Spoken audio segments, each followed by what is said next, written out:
छीन के मारा ना हो अभी बूढ़ा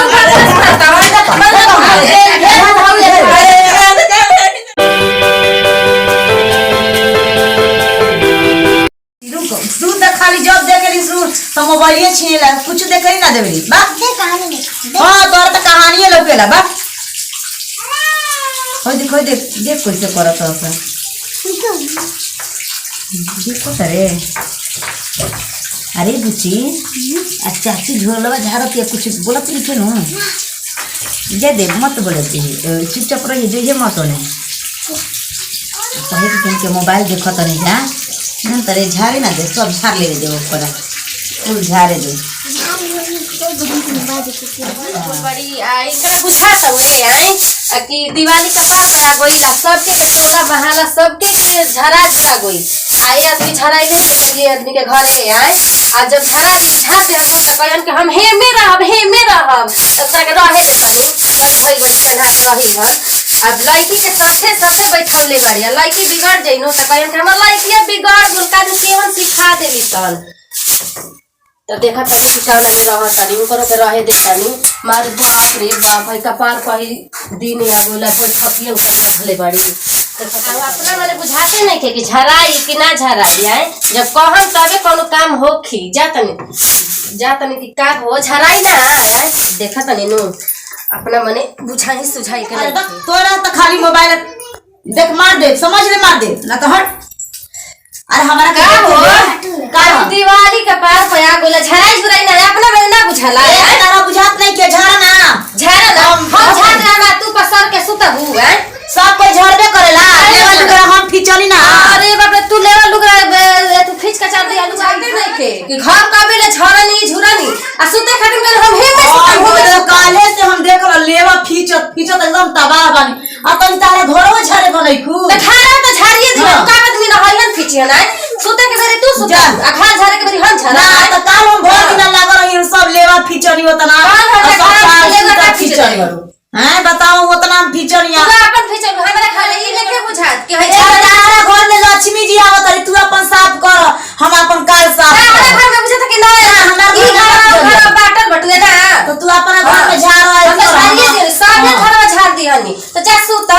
देखा कर सुते इनके बुझाता रात ले झाड़ो तरी ढेर इनके घर सब कोई के बदल इनके घर लक्ष्मी जी आवत रही ना जब पाट सब पहले बतावे लक्ष्मी आवेली घर में कोई ना जब लेवा खींच देलु त हो गइला सब मुस्का के बिलाई भइली भगतिन उ त सबे कोई खाता मछली खाता रिया पूजे करत रही उ त सबे कोई खाता हुए सबे कोई खाता हुए लेकिन अपन त कमा करत है लोग बुझाए पंझारो और शेर घरा में ली हां अरे बा ते हो त एकदम अच्छी बड़े रे एगो त देखो त खटकी ना आई बिया हमरा कपार पर चढ़ के काटे देखा खटकी ना कहां जलू कि ना देखो न कुचा ले बनी हाथ में जलू कि ना का कर ले हां मुंह बड़े खटकी कह के त हमरो मुंह बड़े लड़की ना आइले तवार हो पूछे ठकाइबो मत करिया ले ई ले तू सब के खटकी कह देबू ना बताओ पूछा लेके खाड़ गया बुझाता कि मार दी हमरा के ना एगो झाड़ देलस घर त बुझाता कि एकदम एथिए कइले बड़ी हवार को के रखले बड़ी काहे देवी देवता पूजे एगो काम करत दू गो करत कह ना कहब ना ना तू मोबाइल देखबू लड़कियों के साथे साथे लेके आ देखवाइबू आ हम काम करब ना बताओ ये एगो रहला त एगो काल हो कोई नहीं आज हो कोई नहीं देख रही तनी खाए को पानी तने से झाड़ दिया ना करे लगिन कि कहरे लगन के ढेर झाड़िए देले बानी बाप रे कहूं के बटुए बताओ तने से पहले वो तो शाम के ना खाइहा हां त जा बनावा खा मत दिया दुनो मातारी बेटी के जा तार मरद ढेर कमाला आ खूब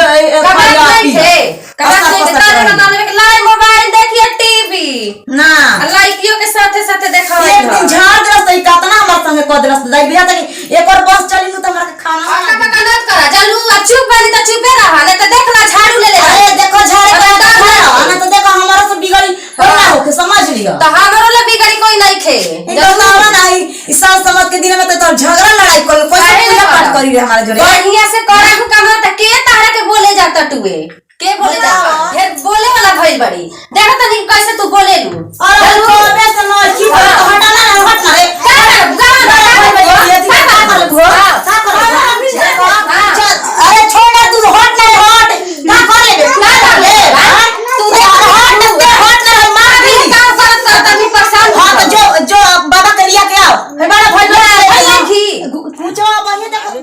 दे गोइल बराबर बा बचवा ठीक बा कर बढ़िया तनी झोरावा मार दिया बाबू। आलू तो ऐसा दे दिले बसन अच्छा देखा 65 आलू कहता वसन चलो बेचा हो जाई बेचारा खाना वाना दे दिले बनी अपन खा ले ही बन झोरा कहो ना झगड़ा कर लिया घरे चलो झगड़ा हां आय हे दादा ये नहीं करता दूसरा धुन रहता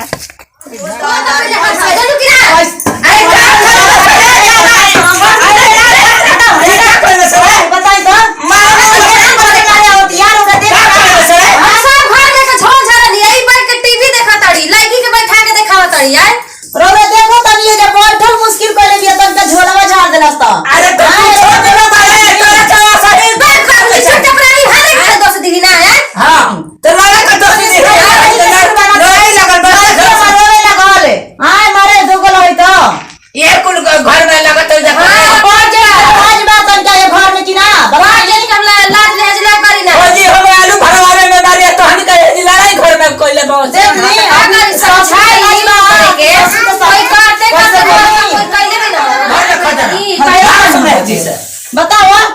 धोत लाठिया छीन के मारा ना हो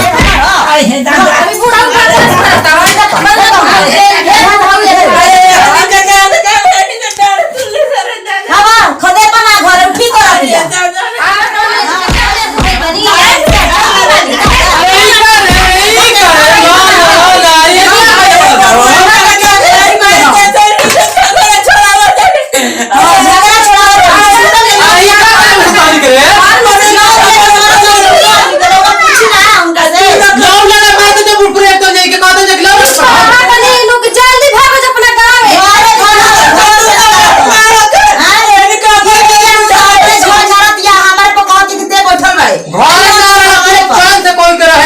ठीक बा भेजा दिया हमारी इज्जत ले खरा बाबू हम जाने ना हम मानी जी हम जाते हमारी इज्जत रखल नहीं छ आदमी रही तो छोड़ देगी तो जाएगी आइंदा ऐसा गलती ना कर सुन लो घर में रहे के बाद लाठी ताना तन हमन के अच्छा तो भूल पुरानिया हो जान तो सही हिंदू के पुरानिया पुढ़ा जान तो सही करलन लड़का के बुद्धि हो जाला तहार बाप फोन हमार बाप फोन अगर इनकरे बदल तू लोग आई बड़ू ई ना रहतन हम ना रहती तो लोग आई लोग बाबूजी कहते बानी इहां के लाठी तान आ निकालो तनी घर से अपन दादी को बुझाता कि हमार बाप फोन ओसे ही हमारा बाप फोन नु त इहां के ना समझे के चाहिए कि बेटी बना के राखी तो ये के बेटी लोग ने तन अरे घर से निकाले लगा तनी हम आनी है का दुना लड़ा रहीसा आनी हिनु तो देखा तनी कि छोटे छोटे कइले बाईसा तो हम कहानी के छोड़ानी है तो हमारे पपार बोलिए सा ई झोल जारा तरिया कहत तू काहे के बैठल बाड़े तेहू झा आ हम सब खिचड़ी कचौनी सब त ई ना लौकल आ तनिका झोलवा झाड़ देली अपन घर में नु त हमारा पर लड़त और सब घर में ए सब कोई के खींच निकल बुढ़े पर त बुढ़वा हो तन बीच में त बुढ़वा हम निकाल जा खा जाए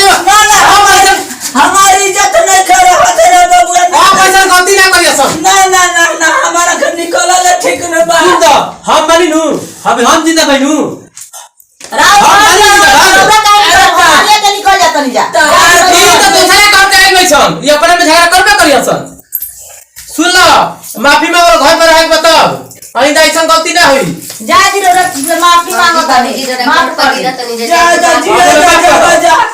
भगवान तहन जना के बढ़िया करत अपन बनैले रहस ई चलो ई आदमी खेत पर आलू भरता बा भइल बनई सब बेरे लाई घरे तक त काम किछ कइले रहतै छ जा दी अब तो हमनी के थिए कोई नहीं जा बेचारा के बोलनी जा डटनी जा हमारे सही सिखाती हां सही बात कहत तनी हमनी के अपना समझबे ना करबू लड़े लागबू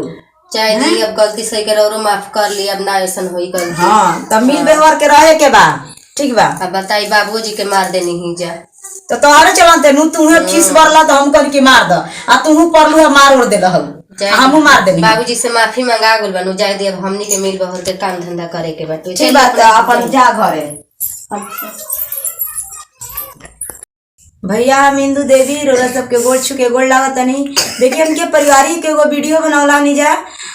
कि बाबूजी मतलब बढ़िया बात खातिर समझौला हनी इहो मतलब हमने के गलती कर दिला जा कि बाबूजी के बात समझनी जा ना मारे पीटे लगन जा। देखी दोनों गोतनी लड़ गई है जा कि झोल झारे के बा घर साफ करे के बा। तो हमने के ऐसे गलती कैला जा रोरा गलती मत करम मिल व्यवहार के करे के होके कि एगो उ गोतनी कह देली तो एगो हमनी के खीस आपन खीस से बाबूजी पे उतार देलनी जा। तो ऐसे रोरा सब मत करब जा कि अपन खीस बाबूजी पे उतारब जा। देखिए हमनी के वीडियो अच्छा लागल तो लाइक शेयर सब्सक्राइब करब कमेंट करके बताएब कि हमनी के वीडियो कैसन लागल। आइए से दी विदाई अगला वीडियो में।